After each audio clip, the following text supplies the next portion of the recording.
বিয়ের ১৩টা বছর পর জানতে পারলাম আমার স্বামী পরনারীতে আসক্ত। সে রাতটা ছিল ঈদের রাত। সে বাইরে থেকে এসে ফ্রেশ হবার জন্য ওয়াশরুমে ছিল, আর আমি খাবার গরম করে টেবিলে সাজিয়ে তাকে সালাম করার জন্য অপেক্ষা করছিলাম, কারণ প্রতি ঈদে তার পায়ে হাত দিয়ে সালাম করি, সেই ১৩টা বছর ধরে। রাত আনুমানিক ১২টা ৩০, আমি বসে আছি। এ সময় হঠাৎ তার ফোনে রিং বেজে উঠল। দেখলাম আননোন নাম্বার। পিক করলাম না আননোন নাম্বার দেখে। রেখে দিতে যাব এমন সময় মেসেঞ্জারে টুং করে শব্দ হলো। সচরাচর আমি তার মেসেঞ্জার চেক করি না, কিন্তু সেই সময় ফোনটা যেহেতু হাতেই ধরা ছিল, মেসেঞ্জারটা দেখার লোভ সামলাতে পারলাম না। যা দেখলাম তাতে আমার মাথায় আকাশ ভেঙে পড়ল। আমার স্বামী ১২ বছর ধরে একটা মেয়ের সাথে প্রেমের সম্পর্কে জড়িত। সেখানে সব লেখা আছে। তারা কবে কোথায় দেখা করেছে, তার দেয়া গেঞ্জি পরে আজ তার সাথে দেখা করে এসেছে, সবটাই লেখা আছে। আরেকটা কথা বলা হয়নি, আমরা ৪ বছর প্রেম করে পারিবারিক সম্মতিতে বিয়ে করি। আমাদের সংসারে ২টো সন্তান রয়েছে। আমার স্বামী তেমন কিছু করে না, ফ্যামিলি বিজনেস দেখাশোনা করে। তার বাবার অঢেল সম্পত্তি ছিল। সে নেশাগ্রস্ত। নেশা করতে গিয়ে প্রায় ২ কোটি টাকার সম্পদ নষ্ট করে। যাই হোক, সন্তানের মুখের দিকে তাকিয়ে তার সবটাই মেনে নিয়েছিলাম। তাছাড়া প্রচণ্ড ভালোবাসতাম তাকে। ভাবতাম একসময় সে নেশার জগৎ থেকে ফিরে আসবে, কিন্তু এখন দেখছি একটা মেয়ের সাথেও জড়িত। মেয়েটি একজন মাদক ব্যবসায়ী, সেই সাথে একটা প্রাইভেট ক্লিনিকের আয়া। অনেকে অনেক সময় এসে বলতো আমাকে এই মেয়ের কথা, কিন্তু স্বামীর প্রতি অগাধ বিশ্বাস আর ভালোবাসা ছিল বলে কোনোদিন বিশ্বাস করিনি। আমি ও আমার স্বামী দুজনেই শিক্ষিত। আমি চাকুরিজীবী। যাই হোক, বাস্তব নির্মম সত্যিটা আজ আমার সামনে। যেটা ভয় পেতাম সেটাই হলো। তারপর আমি কি করলাম? আমি তার ফোনটা যথাস্থানে রেখে দিলাম। সে ওয়াশরুম থেকে বের হলে তাকে খেতে দিলাম। আমি তেমন কিছু খেলাম না। তার খাওয়া শেষ হলে তাকে রুমে ডাকলাম। বললাম, তোমাকে কিছু বলতে চাই। সত্যি সত্যি উত্তর দেবে, কোনো কিছু অস্বীকার করবে না, কারণ আমি সব কিছু জানি। সে বলল, বলো। আমি বললাম, কোনো মেয়ের সাথে কি তোমার সম্পর্ক আছে? আমি তখন কেবল আল্লাহকে ডাকছিলাম, যেন বলে সব মিথ্যে, কারণ তার মুখ থেকে এটা আমি সহ্য করতে পারবো না। সে বলে, হ্যাঁ আছে, তবে আজকের পর থেকে আর থাকবে না। আশ্চর্য হয়ে গেলাম, কীরকম অবলীলায় সে স্বীকার করে নিল। আমার পায়ের তলার মাটি সরে গেল। কোনো মতে জিজ্ঞেস করলাম, আজ থেকে ঠিক ১২ বছর আগে তোমার ফোনে একটা মেয়ের মেসেজ দেখেছিলাম, সেই মেয়েটাই কিনা? সে বলল, হ্যাঁ সেই মেয়েটাই। আমার চারিদিক অন্ধকার হয়ে গেল। নিজেকে কোনো মতেই সামলাতে পারলাম না। তবুও যতটা সম্ভব ঠান্ডা হয়ে তার ফোনটা নিয়ে তার সামনেই মেয়েটাকে ফোন দিলাম। তখন রাত প্রায় ২টো বাজে। রিং হতেই ওপাশ থেকে একটা ছেলে ফোন ধরল। বললাম, এটা কি নাদিয়ার নাম্বার? লোকটা বলল, হ্যাঁ। বললাম, আপনি কে? বলল, আমি তার স্বামী। বললাম, আপনি কি জানেন আপনার বউ একজনের সাথে প্রেম করে, নাকি নিজের বউকে বিক্রি করে দিয়েছেন? লোকটা বলল, কি যাতা বলছেন? এটা বলতেই আমার হাজবেন্ড আমার হাত থেকে ফোনটা নিয়ে আছাড় মেরে ভেঙে চুরমার করে ফেলল, আর আমাকে ২টো লাথি মেরে বিছানা থেকে নিচে ফেলে দিল। আমি কিছু না বলে আস্তে করে রুম থেকে বের হয়ে আসলাম। চলে গেলাম রান্নাঘরের দিকে। সে সময় মনে হয় কাঁদতে ভুলে গিয়েছিলাম। বুকটা পাথর, দেয়ালে হেলান দিয়ে বসে পড়লাম। মনে পড়তে লাগলো সেই সব পুরনো দিনের কথা। সে সময় কলেজে পড়তাম। আমি শহরে কলেজের হোস্টেলে থাকতাম। খালাতো ভাইয়ের ফ্রেন্ড ছিল সে। সেখান থেকেই পরিচয়, ৪ বছর প্রেম। একটা দিনও আমাকে না দেখে থাকতে পারতো না। প্রতিদিন দেখা হতো আমাদের। কলেজ ছুটি হলে আমি গ্রামে বাড়ি গেলে আমাদের বাসা পর্যন্ত রেখে আসতো। মাঝে মাঝে আমাকে এক নজর দেখার জন্য আমাদের গ্রামের বাড়িতে ছুটে যেত ৮০ কিলোমিটার পথ পাড়ি দিয়ে। এক সময় দেখলাম দুজনকে ছেড়ে থাকতে পারছি না। পারিবারিক সম্মতিতে হঠাৎ করে বিয়ে হয়ে গেল। দুজনের মতো সুখী কেউ ছিল না সেদিন। এই 13টা বছর আমি একটা দিনও তাকে ছাড়া ঘুমাইনি। আমি বাবার বাসায় যেতাম না, গেলে 2 দিন থেকেই চলে আসতাম, কারণ তার হাতটা ছিল আমার বালিশ। তার বুকে মাথা না রাখলে কিছুতেই ঘুমটা আসতো না। সে রাত করে বাসায় ফিরত, আমি তার জন্য বসে থাকতাম। সে আসলে একসাথে খেতাম। আমার 2টো বাচ্চাই সিজারিয়ান। ওটিতে ঢুকার আগ মুহূর্তে তার সে কি কান্না! এই 13টা বছরে আমাকে কোনো দিন অবহেলা করেনি। আমি যা চেয়েছি তাই এনে দিয়েছে। আমি যা করতে বলেছি তাই করেছে। খারাপ অভ্যাস ওই একটাই ছিল, মাদকাসক্তি। বোঝাতাম তাকে, ভেবেছিলাম সেটাও আস্তে আস্তে ঠিক হয়ে যাবে। আমি সারাক্ষণ আমার বাচ্চা সংসার নিয়ে ব্যস্ত থাকতাম। সংসারের প্রতি তার কোনো দিনই মনোযোগ ছিল না। বাজার করা থেকে রান্না করা, সংসার সামলানো, বাচ্চাদের স্কুলে সবটাই আমাকে একাই সামলাতে হতো। তবুও ভালো ছিলাম, সুখে ছিলাম। বাসার প্রত্যেকটা কোণা আমার নিজের হাতে সাজানো।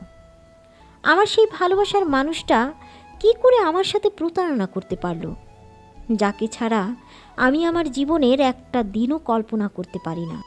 সে শুধুই ঠকিয়ে এসেছে আমাকে। আমি আর কিছুই ভাবতে পারলাম না। মৃত্যুর পথ বেছে নিলাম। অন্য রুমে গিয়ে দরজা বন্ধ করে ফ্যানের সাথে ওড়না পেঁচিয়ে ঝুলে পড়লাম। তারপর দরজা ভেঙে আমার হাজব্যান্ড আমার গলা থেকে পেঁচানো ওড়না খুলেই আমার গালে ঠাস ঠাস করে 2টো থাপ্পড় বসিয়ে দিল। আমি 2 সপ্তাহ কানে শুনতে পাইনি। সেদিন সে আমাকে সরি বা জড়িয়ে না ধরে থাপ্পড় কেন মারল তা আমার আজও বোধগম্য নয়। কান্নাটা ছিটকে বের হতে চাইল, কিন্তু আটকে যাচ্ছিল, হয়তোবা অপমান ওর অভিমানের চাপে।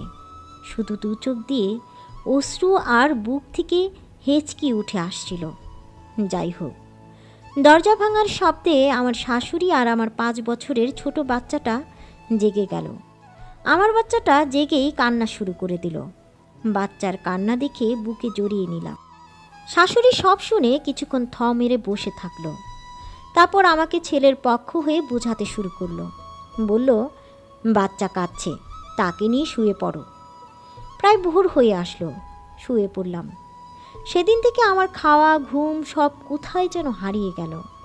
আমি সর্বোচ্চ শিক্ষায় শিক্ষিত, আর সেই মেয়ে একজন অশিক্ষিত আয়া। আমি কি করে এত বড় অপমান সহ্য করব?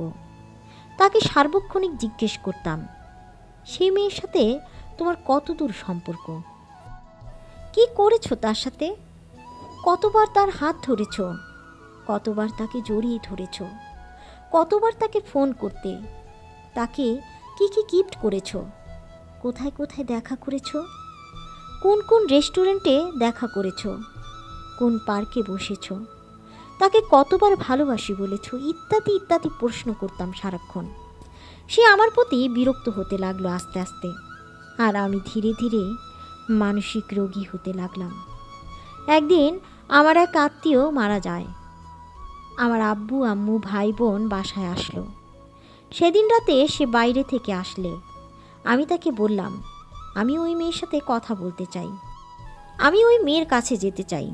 সে বলল, ওই মেয়ের কাছে গেলে তোমাকে সতীনের সংসার করতে হবে। তা শুনে আমার পৃথিবীটা অন্ধকার হয়ে গেল। আবারও দরজা বন্ধ করে আমার নিজের গায়ে আমি আগুন ধরিয়ে দিলাম। আবারও আমাকে দরজা ভেঙে বের করলো, গায়ে পানি ঢেলে আগুন নেভালো।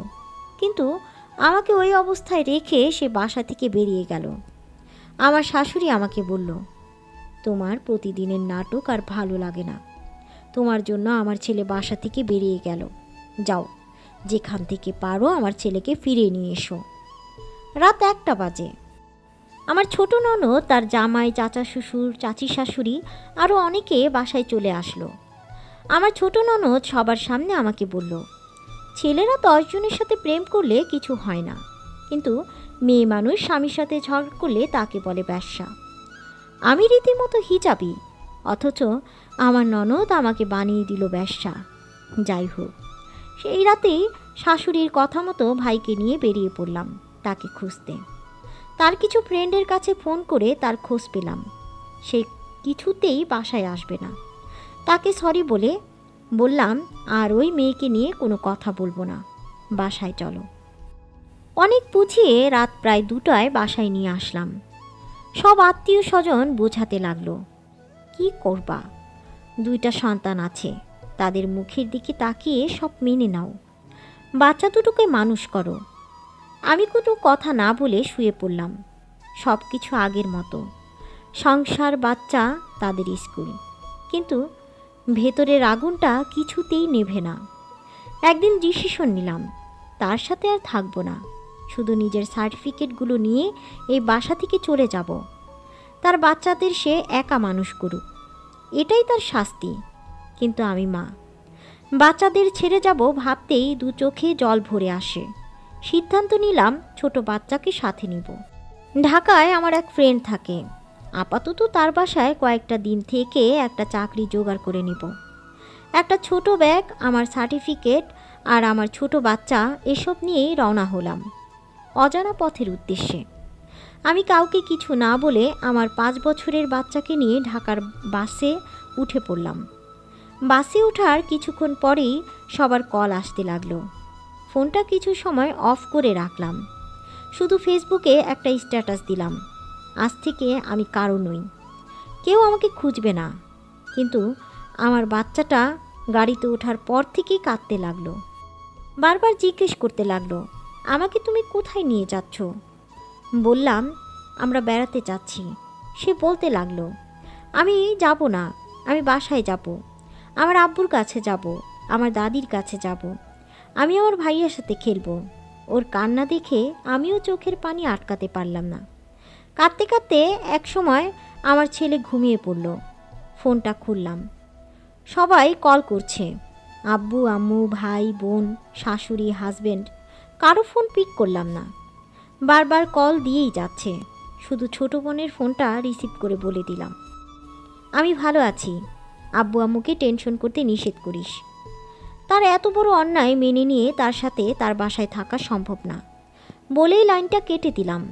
সারাটা রাস্তা চোখের পানিটা আটকাতে পারলাম না। বাসের লোকজন বারবার ঘুরে ঘুরে তাকাচ্ছে আর চোখে, তবুও নিজেকে সামলাতে পারছি না। মনের ভিতরে তোলপাড় শুরু হয়ে গেছে। নিজের তিল তিল করা সাজানো সংসার, ভালোবাসার মানুষ যাকে ছাড়া আমার ঘুম আসে না, তাকে ছেড়ে, আমার আরেকটা সন্তান, তাকে ছেড়ে আমি থাকবো কেমন করে? তবুও আর কোনো কম্প্রোমাইজ নয়, কিছুতেই তার বাসায় ফিরবো না আমি। ঢাকায় পৌঁছে ফ্রেন্ডকে বললাম, কিছুদিন থাকবো, একটা চাকরি জোগাড় করে দিতে হবে। সে হেসে বলল, তা তোমার যতদিন মন চায় থাকো, অভিমান কমলে চলে যেও। কিন্তু সমস্যায় পড়লাম আমার বাচ্চাকে নিয়ে। সে কেঁদেই চলেছে একইভাবে, কিছুতেই থাকবে না এখানে। সারাটা দিন কাঁদলো, কিছুই খাওয়াতে পারলাম না, একটানা কেঁদে যাচ্ছে। কি করব কিছুতেই বুঝতে পারছি না। বিকেলের দিকে আমার বাচ্চাটা কেমন যেন ফ্যাকাশে হয়ে পড়ল। আমি ভয় পেয়ে গেলাম। মনে হতে লাগলো, আমি কি নিজের জেদ বজায় রাখতে আমার ছোট বাচ্চার কচি মনে খুব বেশি আঘাত দিয়ে ফেলছি? নিজেকে খুব অসহায় মনে হতে লাগলো। এদিকে সবাই অনবরত কল করেই চলেছে। আমার হাজব্যান্ড মেসেজ দিয়েছে, তুমি ফিরে এসো, তুমি ছোট বাচ্চাকে নিয়ে কোথায় গিয়েছো, তুমি যা বলবা তাই হবে, তুমি ফিরে এসো, আর না হয় বলো কোথায় আছো, আমি নিতে আসছি। এদিকে সন্ধে হতেই আমার বাচ্চা নিস্তেজ হতে লাগলো। আমি প্রচণ্ড ভয় পেয়ে গেলাম। ডাক্তারের কাছে নিতেই ডাক্তার বলল, বাচ্চা যা চায় তাই করুন, তা না হলে মারাত্মক ক্ষতি হতে পারে। মা হয়তো দুনিয়ার সবচেয়ে বেহায়া প্রাণী। বাচ্চাকে বললাম, চলো বাবা, আমরা এখনই বাসায় ফিরে যাব।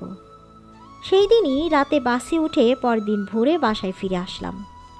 আবার সব কিছু আগের মতোই চলতে লাগলো। বাচ্চা, সংসার, বাচ্চাদের স্কুল, সব কিছুই আগের মতোই। এর মাঝে পেরিয়ে গেল কয়েক সপ্তাহ, কিন্তু আমি কিছুতেই স্বাভাবিক হতে পারলাম না। একদিন রাতে তাকে জিজ্ঞেস করলাম, আচ্ছা তুমি কি ওই মেয়েটাকে ভালোবাসো? সে বলল, বাসতাম হয়তো। বললাম, তাকে চিঠি লিখতে? বলল, লিখেছি কয়েকটা। বললাম, কি লিখতে? ভালোবাসি? বলল, হ্যাঁ, এমনটাই লিখতাম। বললাম, তাকে জড়িয়ে ধরেছ? বলল, ধরেছি কয়েকবার। তার এসব শুনে আমি নিজেকে সামলাতে পারলাম না। আমার শ্বাসকষ্ট শুরু হয়ে গেল। একসময় অজ্ঞান হয়ে গেলাম। সকালে জ্ঞান ফিরলে সিদ্ধান্ত নিলাম মেয়েটার সাথে দেখা করব। সেই দিনই দুপুরে আমার এক দেবরকে সাথে নিয়ে মেয়েটাকে যে ক্লিনিকে চাকরি করে সেখানে গেলাম। প্রথমে মেয়েটি আমার সাথে দেখা করতে চায়নি, পরে রাজি হলো। মেয়েটাকে দেখে আরও অবাক হলাম। আমার হাজবেন্ড যে কি না মাশাল্লাহ লম্বা, স্মার্ট, হ্যান্ডসাম, এক কথায় সুন্দর, সুপুরুষ, সে কিনা এরকম কুচকুচে কালো খাটো একটা মেয়ের সাথে প্রেম করছে 12টা বছর ধরে। ছি! শুনেছি মেয়েটার পেছনে লক্ষ লক্ষ টাকা খরচ করেছে। মেয়েটাকে বাড়ি বানিয়ে দিয়েছে, ছেলের পড়ার খরচ সে দেয়, এমনকি মেয়েটার স্বামীকে হাতে রাখতে একটা অটো রিক্সাও কিনে দিয়েছে। যাই হোক, মেয়েটাকে ডেকে বললাম, দেখো, আমার হাজবেন্ডের মতো লোকেরা তোমাদের মতো মেয়েদের কখনোই বিয়ে করে ঘরে তুলবে না, শুধু তোমাদের ইউজ করবে। আর তুমি কেন আমার হাজবেন্ডের সাথে সম্পর্ক রেখেছ তা আমি খুব ভালোভাবে বুঝি। তোমার যত টাকা লাগে আমি দেব, তোমার সংসারের সব খরচ আমি দেব, তোমার ছেলের পড়ার খরচও আমি দেব, তোমার যখন যা লাগবে আমি দেব। আমি হাত জোর করে মিনতি করছি, তুমি আমার স্বামীর জীবন থেকে আমার জীবন থেকে সরে যাও, কারণ আমি আমার স্বামীকে প্রচণ্ড ভালোবাসি, তাকে ছেড়ে আমি থাকতে পারবো না। মেয়েটা বলল, পারলে নিজের স্বামীকে বেঁধে রাখেন। আর একটা কথা, আমি ইচ্ছে করলে আজই আপনার স্বামীকে বিয়ে করতে পারি। আপনার স্বামী আমাকে বিয়ে করতে বাধ্য, কিন্তু আমি তা করব না, কারণ আমি আমার ছেলেকে খুব ভালোবাসি আর আমি তাকে নিয়েই থাকতে চাই। শুনে আমার পায়ের তলার মাটি সরে গেল। হে আল্লাহ, তুমি তোমার জমিনের মাটি একটু ফাঁক করে দাও, আমি তোমার জমিনে ঢুকে যাই। ঘরের মাঝে বাসায় চলে আসলাম। ভাবলাম এই জীবনের কোনো মূল্য নেই, এতটা সহ্য ক্ষমতা আমার নেই, আমার কাছে পৃথিবীটা অর্থহীন মনে হলো। মেয়েটি হেসে বলল, আপনার টাকা আমার লাগবে না। আবারও সুইসাইড করার সিদ্ধান্ত নিলাম। সেদিন রাতে 30টা ঘুমের ওষুধ খেয়ে নিলাম। আস্তে আস্তে আমার শরীরটা নিস্তেজ হতে থাকলো, দু চোখ বন্ধ হয়ে আসলো। শুধু আমার দুটো সন্তানের মুখ চোখের সামনে ভাসতে লাগলো। হঠাৎ মনে হলো, আমি যদি আজ মরে যাই, কে দেখবে আমার সন্তানদের? আমার ভাই তখন বাসায় ছিল। কোনো রকমে তাকে ইশারায় ডেকে বললাম, আমি অনেকগুলো ঘুমের ওষুধ খেয়ে নিয়েছি, কি করব এখন? তারপর কি হলো জানি না। 2 দিন পর চোখ মেলে দেখলাম আমি হাসপাতালে। হাসলাম মনে মনে, বেঁচে আছি এখনও। আমার 2 সন্তানকে দেখতে চাইলাম, তারা সামনে আসলে বুকে চড়ালাম। আবার সেই বাসায় ফিরে আসলাম। আব্বু আম্মু অনেকবার তাদের বাসায় নিয়ে যেতে চাইল, আমি যেতে চাইলাম না, কারণ তাকে ছেড়ে আমি থাকতে পারবো না। কিন্তু আস্তে আস্তে আমি অসুস্থ হয়ে পড়লাম, কোনো খাবার গলা দিয়ে নামলো না, আর 2 চোখে ঘুম হারিয়ে গেল। সংসারের প্রতি, বাচ্চাদের প্রতি সব আকর্ষণ হারিয়ে গেল। কিছুই ভালো লাগে না। রান্না করি না, বাচ্চাদের দেখি না, বেশিরভাগ সময় ওরা হোটেল থেকে খাবার কিনে খায়। বাচ্চার পড়া দেখি না, পরীক্ষার রেজাল্ট খারাপ করতে লাগলো বাচ্চারা। ধীরে ধীরে আমি মানসিক ভারসাম্য হারাতে লাগলাম। মেডিসিনের ডাক্তার, মানসিক ডাক্তার কোনোটাই বাদ থাকলো না।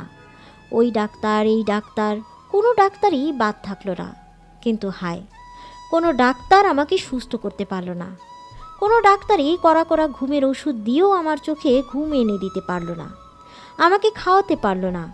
আমি আরও অসুস্থ হয়ে পড়লাম, বিছানা থেকে নামতে পারলাম না। আরও বড় বড় ডাক্তারের কাছে নিয়ে যাওয়া হলো। শুধু এটুকু খুব ভালো মতো মনে পড়ছে, ডাক্তার জিজ্ঞেস করতো, তোমার কি হয়েছে মা, বলো তো? আমি বলতে বলতে কেঁদে ফেলতাম, আর আমার সাথে সাথে ডাক্তারও চোখের পানি আটকাতে পারতো না। এভাবে কেটে গেল কয়েক মাস। আস্তে আস্তে আমি অসুস্থ হয়ে পড়লাম, মানসিক ভারসাম্য হারাতে বসলাম। কিছুই ভালো লাগে না, সন্তানরা কাছে আসলেও বিরক্ত লাগে। আমার হাজব্যান্ড আমাকে নানাভাবে সুস্থ করতে চেষ্টা করত, বাইরে নিয়ে যেত। যেসব আমি পছন্দ করতাম, যেসব গভীর রাতে নদীর ধারে যাওয়া, ফুটপাতের দোকানে বসে চা খাওয়া, রাস্তায় দাঁড়িয়ে থেকে ফুচকা খাওয়ানো, কিন্তু কোনো কিছুতেই আমার মন ফেরাতে পারল না। তাকে আজও প্রচণ্ড ভালোবাসি, কিন্তু তার কাছে যেতে গা ঘিন ঘিন করত। তার মুখের দিকে তাকালে ওই মেয়েটার মুখটা ভেসে উঠত। ঠিক এমন একটা অবস্থায় আমার সমবয়সী একজন দেবর ছিল। সে মাঝে মাঝে আসতো। খুব মজার মানুষ ছিল। আমার বাচ্চাদের খুব ভালোবাসত। ও খুব সহজেই মানুষকে হাসাতে পারত। তাই একদিন আমার হাজবেন্ড ওকে বলল, তোর ভাবি তো কারোর সাথে কথা বলে না, দেখ তো তুই গিয়ে হাসাতে পারিস কি না। ও আমার রুমে গেল, আমার সাথে অনেক কথা বলল। কেন যেন ওর সাথে কথা বলে মনটা হালকা হয়ে গেল। আমাকে অনেক বোঝালো, বলল, ভাবি, ভাইয়া শুধু আপনাকেই ভালোবাসে। ওই মেয়ের বাসায় আমরাও যেতাম। আপনি সব ভুলে যান তো, শুধু শুধু ভাইয়াকে ভুল বুঝছেন। ছেলেটার কথায় মনে একটু জোর আসলো। আমি মাঝে মাঝে ছেলেটার সাথে ফোনে কথা বলতাম। আমাকে হাসাতে পারত। ওর কথায় আমি হাসতাম। ও এসে আমাকে খাইয়ে যেত। ফোন করেই বলতো, ভাবি আজ কি রান্না করেছেন, আমি খেতে আসছি। বাধ্য হয়ে আমাকে রান্না করতে হতো। আমাকে ছাড়া খাবার টেবিলে বসতো না। আমার হাজবেন্ড, সে, আমি, আমার বাচ্চারা একসাথে খেতাম। তাকে সাথে নিয়ে মাঝে মাঝে বেড়াতে যেতাম। ছেলেটার খুব ভালো একটা গুণ ছিল, কথায় কথায় যে কোনো মানুষকে হাসাতে পারত। ও আস্তে আস্তে আমাদের পরিবারের একজন হয়ে উঠল। মাঝে মাঝে এমন হতো রাত 1টা বাজে, আমি খাচ্ছি না। আমার হাজব্যান্ড তাকে তার বাসা থেকে তুলে নিয়ে আসতো। সে আমাকে খাইয়ে তার বাসায় ফিরত। আমার হাজব্যান্ড তাকে মাঝে মাঝে বাসায় পাঠাতো, বলতো, তোর ভাবিকে বাজারে থেকে ঘুরিয়ে নিয়ে আয় তো। যখন দেখতো আমি চুপচাপ বসে আছি, তখনই ওর ফোনটা ধরিয়ে দিত আমার কানে। সে যেন ডাক্তারের মতো আমার চিকিৎসা শুরু করলো। আমি আস্তে আস্তে স্বাভাবিক জীবনে ফিরে আসতে লাগলাম। বড় বড় ডাক্তাররা যেটা পারল না, সেই ছেলে আমার জীবনে ফেরেস্তা হয়ে এসে আমাকে একটু একটু করে আমার স্বাভাবিক জীবনে ফিরিয়ে আনতে সাহায্য করতে লাগলো। আমি তার কাছে সারা জীবন কৃতজ্ঞ থাকব। এর মাঝে 5-6 মাস কেটে গেল, কিন্তু আমার মাথায় একটা দুষ্টু বুদ্ধি খেলে গেল। সেটাই হয়তো আমার জীবনের সবচেয়ে ভুল সিদ্ধান্ত ছিল। সে সময় আমার মাঝে চরম প্রতিশোধ নেবার প্রবণতা জেগে উঠল। সিদ্ধান্ত নিলাম, যে আগুনটা আমায় বুকে দাউ দাউ করে জ্বলেছে, সেই আগুন আমিও তার বুকে জ্বালিয়ে দিব। আমি সেই ছেলেটার সাথে আলোচনা করলাম। বললাম, আমার সাথে তোমাকে একটা নাটক করতে হবে, প্রেমের নাটক। আমি সেই দিন শান্তি পাবো যেদিন আমার হাজবেন্ডকে কেউ বলবে তোমার বউ পরকীয়া করছে। ছেলেটি প্রথমে কিছুতেই রাজি হলো না, পরে আমার অনেক রিকোয়েস্টে রাজি হলো। ও বলে রাখা ভালো, ছেলেটা বিবাহিত। শুধু 1টা মাস আমি ওর সাথে বিভিন্ন রেস্টুরেন্টে বসতাম, একসাথে সময় কাটাতাম, ফোনে কথা বলতাম। আমার হাজবেন্ডকে দেখিয়ে দেখিয়ে ইমোতে কথা বলতাম, ভিডিওতে কলে। কিন্তু সবটাই ছিল সাজানো নাটক। তার সাথে কিছু সেলফি তুললাম, আর সেগুলো আমার হাজবেন্ডের মেসেঞ্জারে পাঠাতে বলতাম। আমার হাজবেন্ডকে তার ফ্রেন্ডরা এসে বলতে লাগলো, তোর বউ পরকীয়া করছে। প্রথম প্রথম সে তাদের কথা বিশ্বাস করতো না, কিন্তু আস্তে আস্তে বিশ্বাস করতে লাগলো। আমি যখন দেখলাম আমি আমার পরিকল্পনায় সাকসেস, তখন সবটা আমার হাজবেন্ডকে খুলে বললাম, বুঝতে পারছো কতটা কষ্ট, কতটা যন্ত্রণা হয় বুকের ভেতর, কতটা আগুন জ্বলে। কিন্তু আমার হাজবেন্ডকে আর কিছুতেই আমাকে বিশ্বাস করাতে পারলাম না। আমার শ্বশুরবাড়ির লোকজন বলতে লাগলো, এই মেয়েকে নিয়ে আর সংসার করতে পারবি না, সে এখন খারাপ মেয়ে, তাকে ডিভোর্স দিয়ে দে, তোকে আরও সুন্দরী মেয়ের সাথে বিয়ে দিয়ে দিব, আরও অনেক টাকা পাবো। তাদের কথায় আমার হাজবেন্ড আমাকে বাসা থেকে বের করে দিল। আমার ছোট ছোট বাচ্চা দুটোকে দিল না আমাকে। আমি একটা ইংলিশ মিডিয়ামের স্কুলে চাকরি নিলাম, খুবই সামান্য বেতন। আব্বু আম্মু বলল, বাসায় চলে আয়। আমি রাজি হলাম না। বললাম, এখানে থাকলে আমি আমার সন্তানদের কাছাকাছি থাকতে পারবো। আমি তাদের স্কুলে গিয়ে, কোচিংয়ে গিয়ে দেখে আসতাম। মাঝে মাঝে লুকিয়ে লুকিয়ে আমার হাজবেন্ডকেও দেখে আসতাম। তাকে দুদিন না দেখে থাকতে পারতাম না। আমার বাচ্চারা দেখা হলে বলতো, আম্মু তোমার জন্য ওরা আব্বু আর দাদি আমাদের কাঁদতেও দেয় না, আমরা লুকিয়ে লুকিয়ে কাঁদি। কথাটা শুনে বুক ফেটে যেত। বেহার মতো ফোন করে বলতাম, আমি কিছু করিনি, প্লিজ আমাকে বাসায় আসতে দাও, আমি কাজের মেয়ের মতো থাকবো, তবুও আমার সন্তানদের কাছে থাকতে দাও। সে বলল, এক শর্তে বাসায় ঢুকতে দেব, ওই ছেলেকে সবার সামনে তার গালে চড় মারতে হবে, আর তার নামে থানায় কেস করতে হবে, মামলা দিতে হবে, সে তোমাকে ডিস্টার্ব করে আর 2 লাখ টাকা হাতিয়ে নিয়েছে, এটা বলতে হবে। আমি মা, আমি বেহায়া মা, সবচেয়ে বেহায়া প্রাণী হলো মা। সন্তানের মুখের দিকে তাকিয়ে বললাম, তোমার সব শর্ত মানব, আমাকে আমার সন্তানদের কাছে যেতে দাও প্লিজ। যদিও নিজের মাঝে অপরাধ বোধ কাজ করছিল, কারণ সেই ছেলের তো কোনো দোষ ছিল না। সে যা করেছে আমার কথায় করেছে, বড় কথা সে আমাকে নতুন জীবন দান করেছে। আমি কি করে তার এত বড় ক্ষতি করব? এখানে আরেকটা কথা বলা হয়নি, আমার হাজব্যান্ড বর্তমান ক্ষমতাসীন দলের রাজনৈতিক নেতা। তার একটা কথায় সব হয়। সে রাত 2টায় আমাকে নিকটবর্তী থানায় নিয়ে গেল, আর যেতে যেতে বলল, তুমি কিছু বলবে না, শুধু একটা সাদা কাগজে সই করবে। থানায় গিয়ে আমাকে সাদা কাগজে সই করতে বলা হলে আমি বললাম, না, আমি কোনো সাদা কাগজে সই করব না, কি লেখা আছে আমি পড়ব, তবেই সই করব। এটা শুনে থানার ওসি আমার সাথে একা কথা বলতে চাইল। আমার হাজবেন্ডকে রুমের থেকে বের করে দিল। ওসি বলল, আপনি কি ওই ছেলের নামে মামলা করতে চান? বললাম, না। বলল, ওই ছেলে কি আপনাকে ডিস্টার্ব করে, আপনার কাছে টাকা চায়? বললাম, না। ওসি বলল, তাহলে এত রাতে থানায় কেন এসেছেন? বললাম, আমার হাজব্যান্ড আমাকে জোর করে নিয়ে এসেছে, তাছাড়া ওই ছেলের কোনো দোষ নেই, ও যা করেছে আমি করতে বলেছিলাম বলে করেছে, আমি কেন তার বিরুদ্ধে মামলা করব? ওসি বলল, ওকে, আপনি যেতে পারেন। কোনো মামলা না করে বাসায় চলে আসলাম। আমার শাশুড়ি বলল, এই বাচ্চি মেয়েকে কেন এখানে নিয়ে এলি? টাকা কড়ি দিয়ে এখনই বিদায় করে দে। আমার হাজব্যান্ড বলল, মা, আমি ওকে মারলে দোষ হবে, তুমি ওকে মারো, কালই ওর বাপ মাকে ডেকে বিদায় করে দিব। সব অপমান নীরবে সহ্য করে শুয়ে পড়লাম। পরদিন সকালে আমার আব্বু আম্মু আসলো।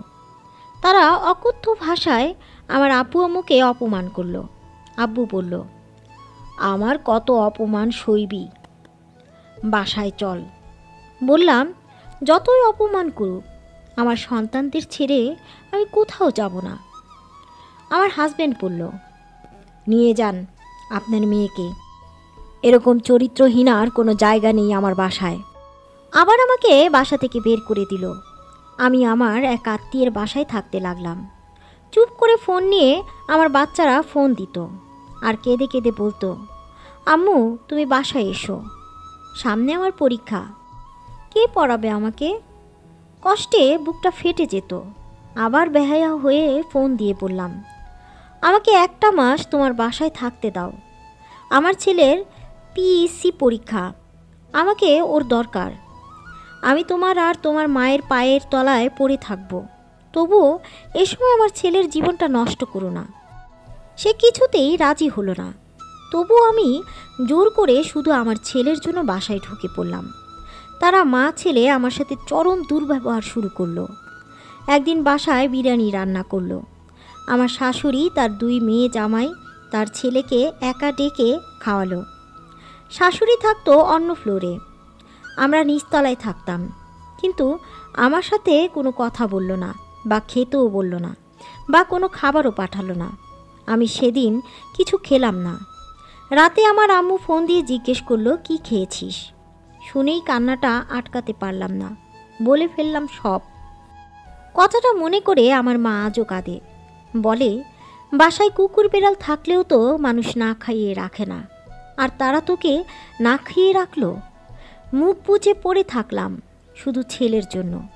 ছেলের পরীক্ষা শেষ হলো, আমার মা ছেলে আমাকে বাসা থেকে বের করার পথ খুঁজতে লাগলো। একদিন সন্ধ্যায় হঠাৎ বলে উঠলাম, আমার নাকি মোবাইল বিল 6,000 টাকা। এটা কি করে সম্ভব?